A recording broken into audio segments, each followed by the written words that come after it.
take a look at and talk about grief and sorrow.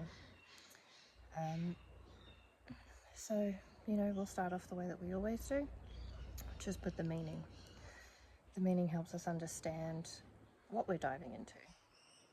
So, the meaning of grief is intense sorrow, especially caused by someone's death.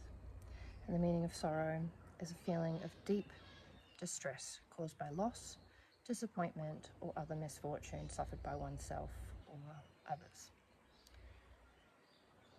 Everybody has experienced grief or sorrow in some way, shape, or form, whether it be the ending of a relationship, the loss of a loved one, such as a grandparent, a parent, and in the worst cases, children, or even for some people, the loss of their beloved pet. Grief, unfortunately, and sorrow can be all around us, and we need to put in place strategies and ways to process this grief and move forwards, which is a lot of times very much easier said than done. So I'll share with you some personal stories of mine, grief and sorrow, and then the ways that I used and the things that I did to help move past the sadness and continue on with life, because at the end of the day, we have to keep moving. So for me, an instance of grief that I experienced when I was young was the loss of my best friend. I was very young. I was only 9 years old. She was 10. So in a way, it was probably more of a feeling of sorrow than a feeling of grief, as I'd never lost anybody before, so I didn't really understand at that age either what that felt like, because I was very lucky to make it into my 30s before losing a grandparent. So, it was really hard, because watching somebody who was so young and so full of life and so beautiful be diagnosed with leukemia and go through treatment and be so strong. She was so amazing. Her name was Sophie. She was so amazing. She lost all of her hair to chemo, and she would still come to school with nothing on. She wouldn't wear a wig, she wouldn't wear a headscarf, she wouldn't wear a beanie. She just came to school with no hair, and she was still just absolutely beautiful inside and out. She was the most special, beautiful soul. And dealing with, it wasn't so much her passing away that was hard, because I didn't fully understand that at the time. It was more dealing with the aftermath, because she lived in my street, so I was given letters to take to her parents, and having to see her mum in such pain and such grief was one of the saddest things, I think. I mean, the fact that I remember it so vividly, it made such an impact on me at such a young age, that it was just so sad to see her mum be so distraught and so distressed. I mean, she was an only child as well, so you don't even have the comfort of your other children to wrap you up, there'd be such a void and such a hole.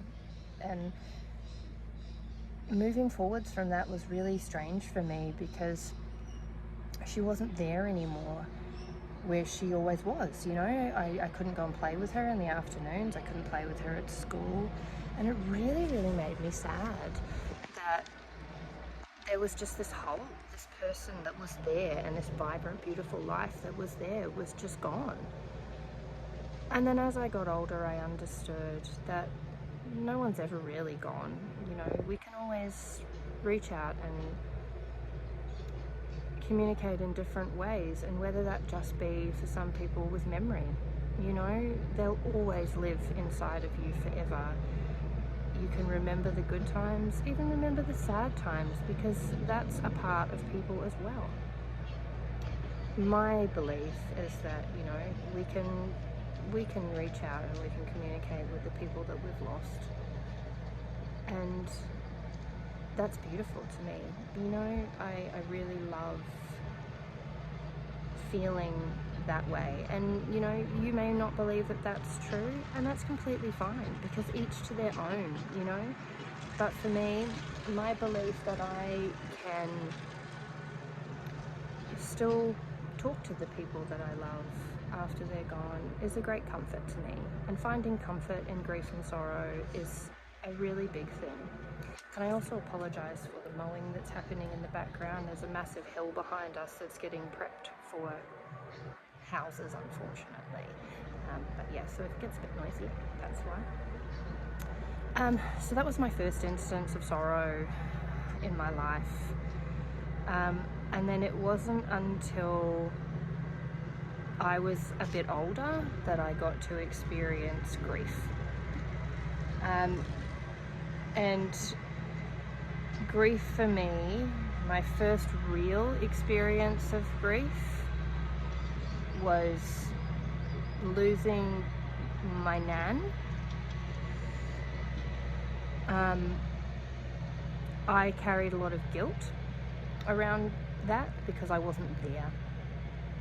Both of my brothers got to see her before she passed.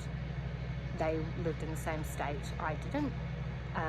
So I didn't get to see her, which my brothers and my dad say to me it was a good thing, because I get to remember her when she was healthier, not when she was drawn and unwell. I mean, in saying that, she died quite suddenly in the hospital. She went in for a routine surgery and passed away after that, but she was a bit frail up to that point, and that's what the boys sort of got to see and remember her. Not that she was sick or dying of any cancer or anything like that. She went peacefully in a hospital with my pop beside her, so that was absolutely beautiful. But yeah, I think, you know, feeling so guilty that she wasn't there, and also the first family member's funeral that I've ever been to. It was so surreal. It felt so weird that that was my nan and that I was never going to see her again. You know, because all my nan wanted in this world was a girl, and she had two boys.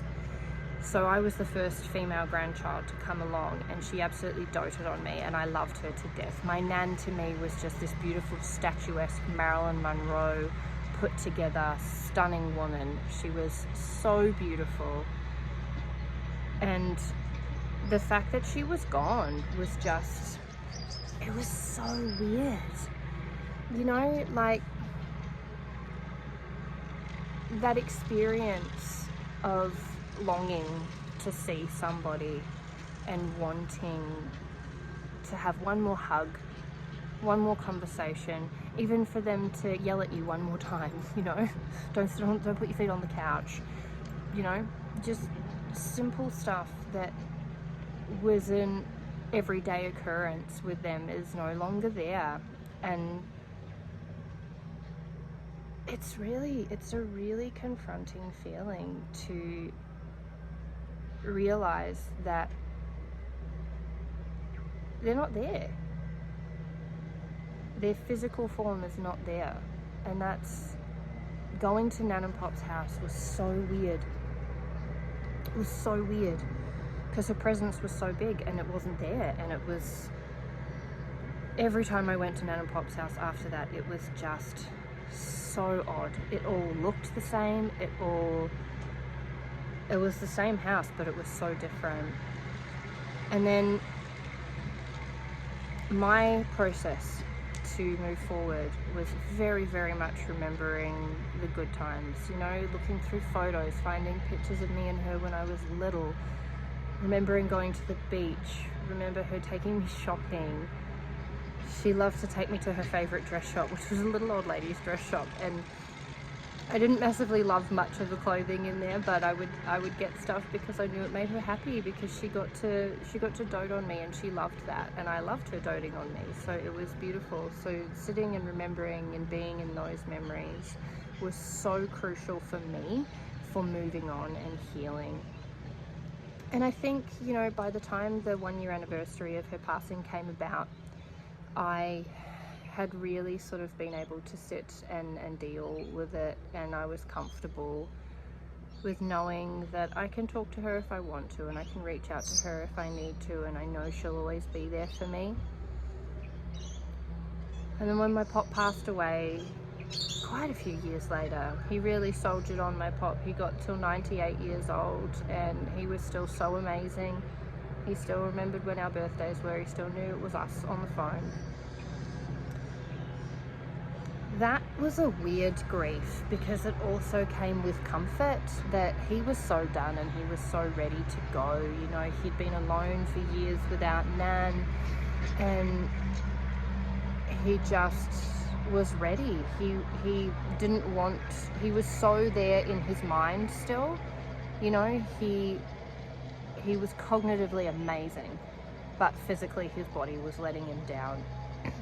And he was a World War II veteran, so that was not something that he was happy with or comfortable with. He didn't like to accept help.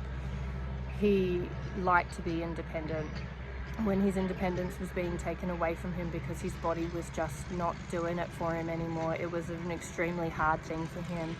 So processing his loss was a very, very different thing for me, because I felt a sense of relief for him that he finally got to rest. You know, he got to go with dignity in his own way, how he wanted. And you know, I was very emotional the day that I found out that he passed away, because I was in New Zealand, I was in another country, I was far away. But then knowing my pop, knowing that he wouldn't want to have a funeral or anything like that, knowing that, you know, he went the way he wanted and everything was how it should have been, was good, you know. And again, remembering the good times. I have a moment with my pop that I will always remember. He tried to eat some of my spaghetti one night and I punched him.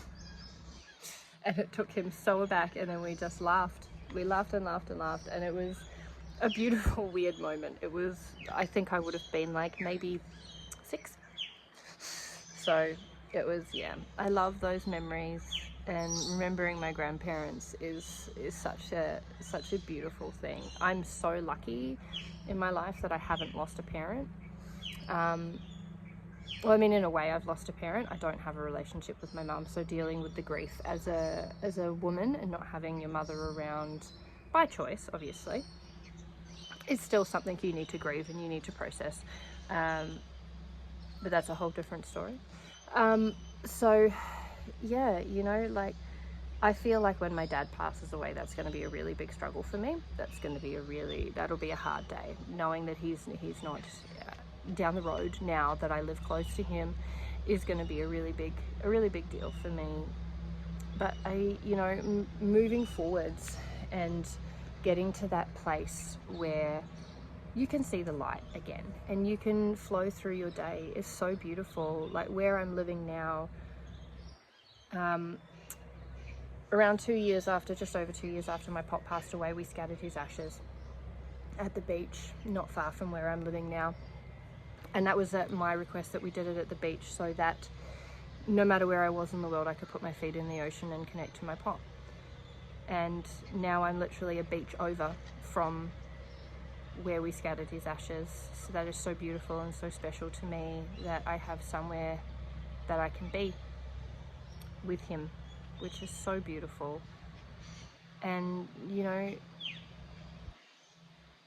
I really, really feel like grief in a way is so beautiful, because it forces us to assess and it forces us to look at the things that we've been through and realize that, you know, life is fleeting, so we've got to make the most of it. And you remember the good times and the beauty and the fun and even the bad, and you can laugh about it once the people that you love are gone, because, you know, the things that seem so hard and the things that seemed so worthy of anger are just so stupid and so silly. You know, nothing is worth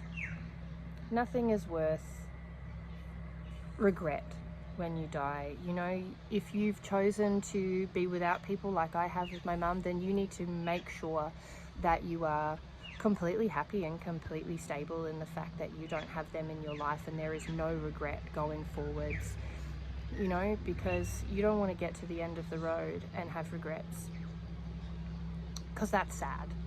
You know, you want to get to the end of the road and go, I've lived a really good life and I've really enjoyed my time, and you know, the people I had in my life were there for a reason, and the people that I didn't have in my life were not there for a reason.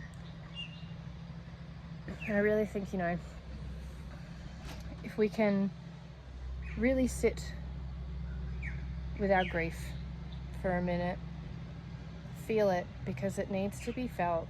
The more you push it out, the more you push it away, the longer it's going to take you to find yourself again. But there will be a day where you wake up and that sun will feel a little bit brighter and the world will feel a little bit happier, and you'll be able to get through your day without the pain. You know, you're always going to miss that person, but if you learn in your own way how you can reach out to them, whether it be through your memories, whether it be through your spirituality, there's always a way, and we need to remember that. Thank you so much for your time.